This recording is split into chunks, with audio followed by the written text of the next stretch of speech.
Hi, everyone, and welcome back to Smoke Signals. I'm Matt Montgomery, along with head football coach Wayne Coleman. Jacksonville gets a huge win last week at Lindale, 25-15. Coach, you said on the show last week that you felt your team needed to get into the 20s or must get into the 20s to win the game, and sure enough, you got in the 20s and you won the game. What a huge win. Keeps the playoff hopes alive, and you're back in it. Yeah, we're in the race, and it's deja vu all over again. I mean, here we are playing Nacogdoches. Need a win to get in, and point systems are going to play a role again this week. Coach, the second half was just, your defense was so destructive, so physical. First half, it was 14-12 at the half. Your team was up. They missed a couple of extra points, but you just didn't feel like things were in sync offensively for you. You were moving the ball pretty good on the bubble. The running game still wasn't there. Sure changed in the second half. It did. We knew going in that they had a really strong run defense up front. But you've got to try to establish the run even against a good defense like that.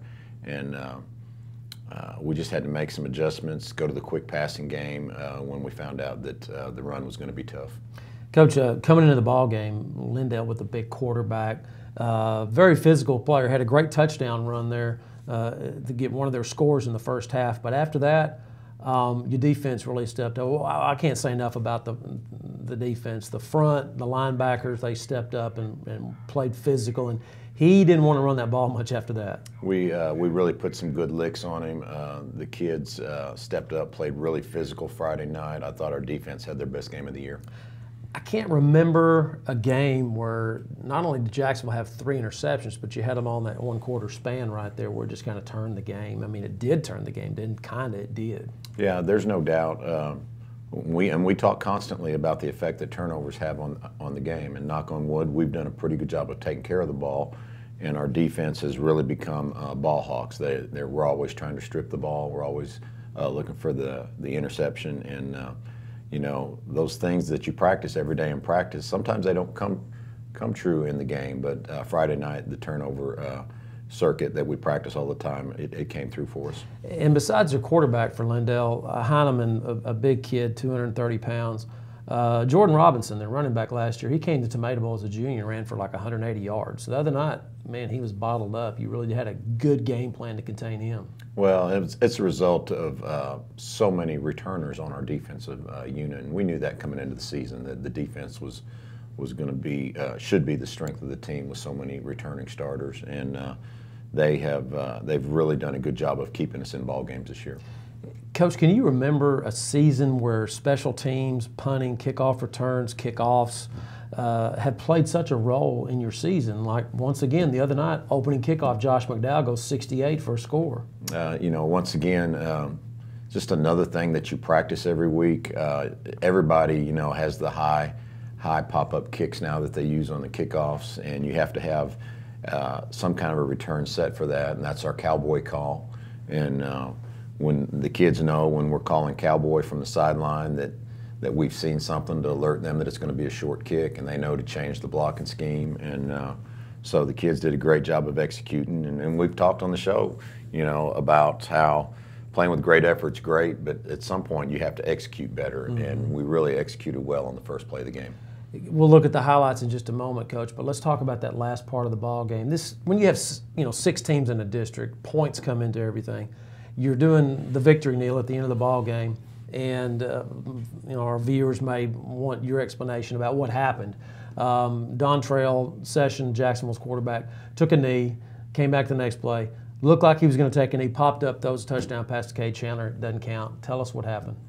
The referee's explanation is that it is against the rules to simulate taking a knee, and no one has showed me that in the rule book. No one's given me the page or chapter to look in for that. I'm going to take his word for it. I do believe that the inadvertent whistle that came, in the middle of the play probably had more to do with the touchdown being called back than a rule that might be in the book.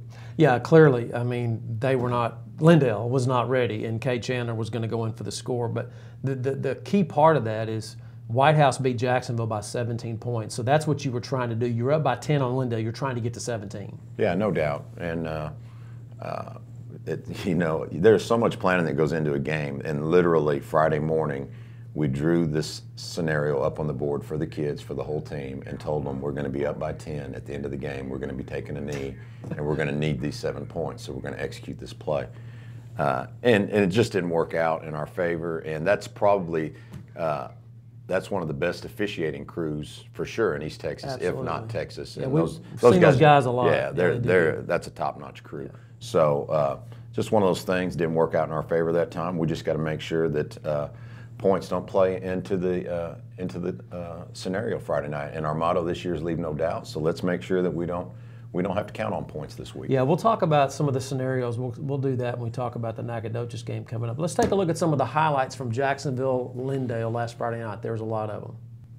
Coach, here's that opening kickoff we talked about. Lindale popping this thing up, and watch Josh McDowell get up the field. Had good blocking too.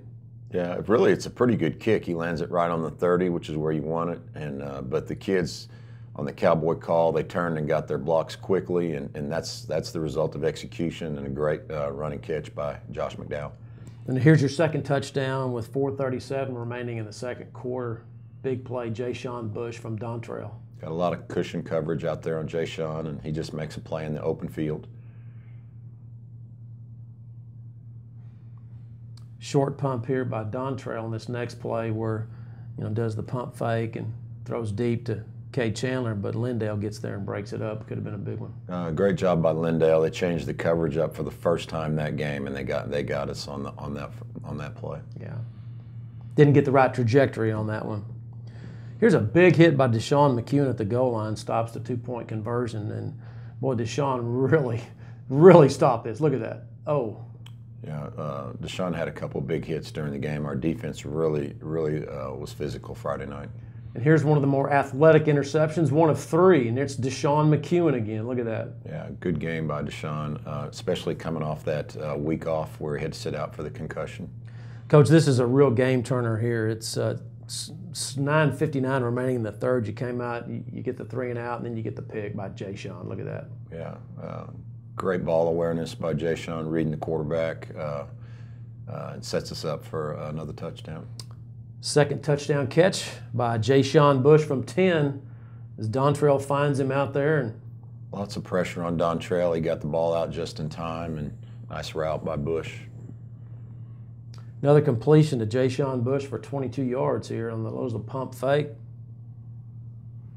Jayshon had a big game for us on offense at the Wildcat quarterback position and receiver. That set up a field goal for 39 yards that put Jacks up 25-15. Now here's another interception, Braylon Ryden, the junior, going up and getting it. Braylon's had several interceptions this year, and great job of him by stacking the post route. Here you are on the Wildcat with Jayshon. Big 24-yard run here, Coach. Seals it. Yeah, great block there by TJ on the outside linebacker. So, Coach, this changing of quarterbacks and moving them in and out, seems like the kids have adapted it. And you started that in district play, more with Deshaun McCune, but now with Jayshon Bush the last couple of ball games. Looks like that's kind of the kids are kind of getting the flow of that. It takes a little while, but today's defenses are under so much stress when you play with a Wildcat quarterback, and they've gotten so good. Especially, this is a good year for defense in our district. There's some really good defensive teams, including ours. And just to line up and hand the ball to the tailback anymore really is you're asking for trouble. Most teams are able to load the box and stop the running back run game. So the Wildcat's something you have to take advantage of on offense. This week it's Nacogdoches, and it's, Coach, it's deja vu. Here we are again playing Nacogdoches for a slot in the playoffs, and not a whole lot has changed since last year when you went to Nacogdoches. This year they come to Tomato Bowl, and it's when Jacksonville and Nacogdoches get together, I don't think I've ever seen at least in the last several years, 2 teams that get together and make things more exciting. Of course, everybody knows about the 12 overtime game. There was a 5 overtime game a few years ago at Tomato Bowl right after that. And then, of course, last year you go down there and you get the 1-point win and get in the playoffs. And same scenario this year, Coach. Big game. Yeah, it is, and we try to, I talk about this all the time, the process, and warn the kids, don't worry about Friday night. What you need to worry about is the present moment, and just keep focusing on your practice and your techniques, your fundamentals, and whatever happens is going to happen. You just need to make sure that you've prepared yourself for the moment. Once again, Nacogdoches has a football team, Coach, that they're in every game. They don't get blown out, and then it just has been slipping away from them at the end. They don't have a district win yet. They still mathematically have a shot to go in the playoffs, but it's a long one. But still, they're coming in thinking they got a shot at the playoffs too. What does Nacogdoches do so well? They're really explosive on offense. They're scoring points against everybody. They scored 21 last week on Ennis, and nobody's been able to do that. So they are really loaded with talent on the offensive side. Defensively, they stay in their 4-3, base 4-3. They've had several injuries on the defensive side, and that's hurt them defensively. And it's a young Nacogdoches team. I mean, they lost a lot of starters. Last year's team was supposed to be a team that they expected to make the playoffs and did not. This year's team, younger, but they seem to be hanging around longer in their ball games than last year's team. Yeah, and I think that's a credit to their coaching staff, keeping their kids, believing in the system. And they've got a young quarterback, a sophomore, that's playing really well. And he's got some explosive receivers and a great running back to throw to. Their offensive line is huge. So their offense is putting them in a position where they're scoring points and keeping them in games. Coach, I guess the good news about that is your defense has played pretty well against offensive lines that have been bigger than them. They've kind of struggled up front with teams the same size, but it's the largest. And how do you explain that? What's the? No, it's sometimes it's matchups. Sometimes it's you make adjustments on the defensive side when you're undersized, and try to fix the matchup issue. And some of the stuff that we've used, this season we'll have to use again against Nacogdoches. Nac's going to be a lot faster than Lindale, right? No doubt. Their running back can go. Their number 3 at receiver can go. They've got some kids that can fly. Number 5 on defense can go. 13 can fly. 19 can fly. These kids at Nacogdoches can really run. Who do you compare them to, Coach? I mean, for our viewers, they're trying to think about what they look like, especially like offensively. Who do they look like? They're going to look. Wow. Nobody in our district, because they really like to throw the football. They're going to throw the ball 30 or 40 times. So it's not going to be somebody in our district. I don't even know if I guess we haven't played anybody that's thrown the ball like that this year. They will, if you line up in your pass coverage sets, they will. They're willing to hand the ball off. And they'll do a lot of RPOs where the quarterback will put the ball in the belly and pull it out if you suck in. So this will be a unique test for us because we haven't played a team like this. And it kind of mirrors last year. Last year's game lasted well over 3 hours because both teams put the ball in the air a lot. We were able to keep up with the other scores because they were important to that game. And so what about your offense? Is this a defense in Nacogdoches that you feel you can run on more, or is this a team that you're going to have the same kind of game plan where you take what you give them? Do you have anything preconceived? No, I think you just have to go into it with the thought process of let's feel this out, let's see how we can run the ball early on, and then rely on the pass if we have to.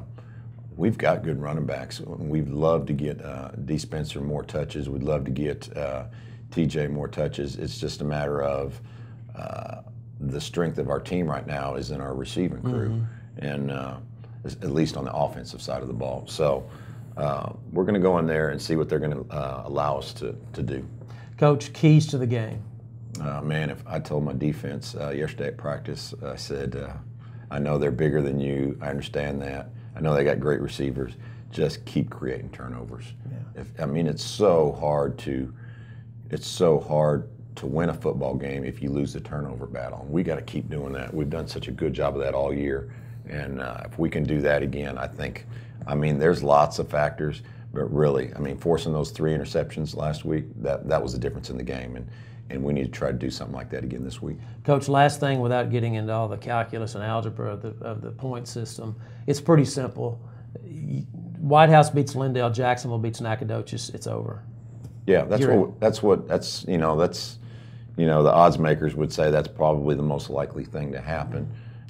As the head coach of one of those teams, I don't ever want to assume you're going to win. You got to go out there and battle and execute. So, but that's what our goal is: go out there and win this game and have control of our own destiny.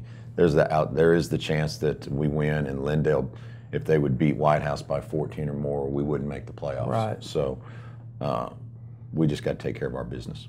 And one last thing, Coach, it's a special night at Tomato Bowl. It's the last game on the grass, and of course, I know there's going to be a lot of things after the ball game, and there's going to be probably a lot more people there. And I know it's a challenge for you and your staff to make sure everybody stays focused on the game and not all the hoopla and stuff that's going around being the last game until 2019 at Tomato Bowl.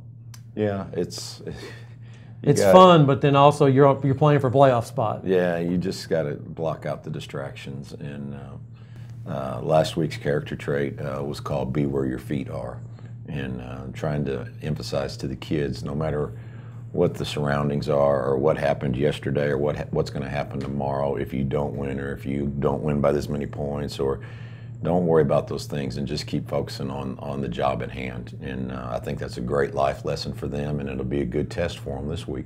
Playoffs on the line at Tomato Bowls Friday night. Kickoff at 7:30. We'll be on the air at 6:50 on 94.9 The Bull. For head coach Wayne Coleman, I'm Matt Montgomery. We'll see you next time right here on Smoke Signals.